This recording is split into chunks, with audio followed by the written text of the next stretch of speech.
Alors bonjour Jérémy, peux-tu nous parler un peu de toi? Qui es-tu?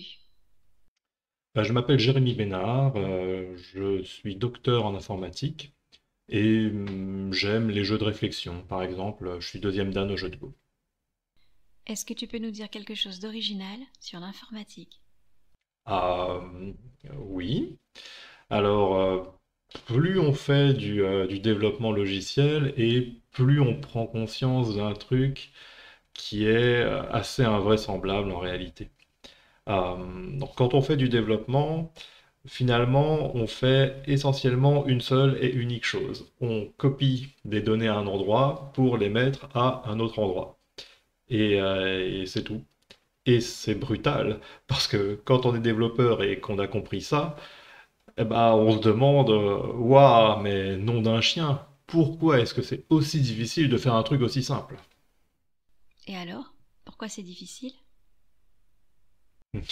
Alors, pour commencer, on peut dire que j'ai commencé à travailler sérieusement sur cette question quand j'ai commencé ma thèse de doctorat en 2012.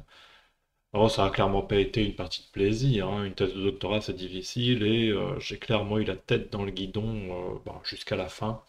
C'était en 2017. Et là, ça a été le drame.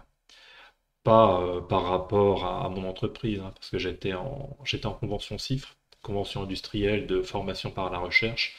Donc, j'ai commencé ma thèse dans une entreprise et quand j'ai terminé ma thèse, je travaillais toujours pour cette entreprise. Ça a été un drame parce que je pensais être prêt à résoudre le problème. Or, je ne l'étais pas. Mais ça, je ne le savais pas. Il me manquait quelque chose. En fait, il me manquait plusieurs choses. Mais ça, je l'ai appris plus tard en lisant des livres comme par exemple Software Wasteland de Dave McComb, en regardant des vidéos sur l'économie comme celle de Gilles Mito, ou tout simplement en parlant avec plein de gens de plein d'horizons différents, des directeurs généraux, des comptables, des chargés de mission. Et c'est comme ça que j'ai commencé à comprendre comment fonctionne vraiment une entreprise et surtout comment un système d'information est censé accompagner ce fonctionnement. Et comprendre ça, c'est vital. En fait, la raison pour laquelle le développement logiciel c'est difficile, c'est essentiellement parce que les différentes parties d'un système d'information ou même d'un seul logiciel c'est parce que ces parties sont conçues pour des besoins qui sont différents. Elles sont conçues aussi pour des métiers différents et elles sont conçues par des gens qui ont des points de vue différents. Désolée, mais moi ça me paraît quand même un peu brumeux. Oui, c'était le cas pour moi aussi il y a quelques années.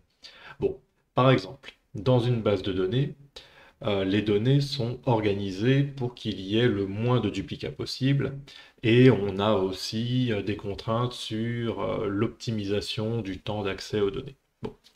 Mais dans une page d'un logiciel de gestion, par exemple un logiciel de gestion commerciale, là, ce qui compte, c'est la façon dont le commercial travaille.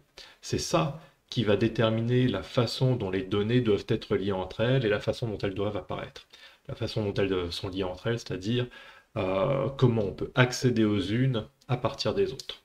Et donc ici, on a bien deux visions qui sont parfois antagonistes, mais qui doivent quand même être fusionnées.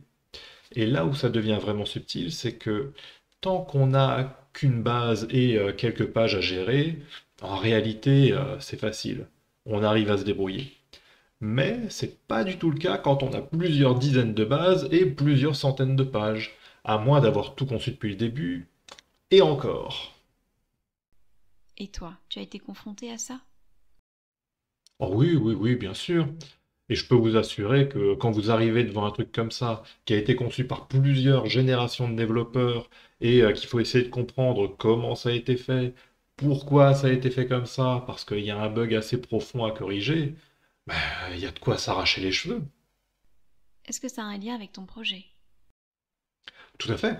Le projet Yordon a pour vocation de créer des passerelles au niveau du système d'information entre les différents métiers entre les différents points de vue, entre les différents besoins. Pour ça, on passe par une IA qui va automatiser les recherches et les conversions de données qui permettent de passer d'un métier à un autre, d'un point de vue à un autre.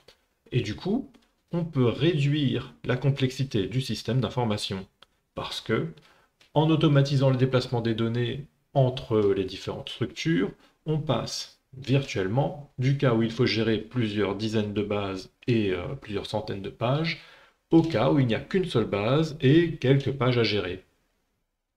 Et tout ça, on le fait dans le respect de ce qui est attendu par le métier, c'est-à-dire de ceux qui font tourner l'entreprise au quotidien et qui lui donnent sa valeur.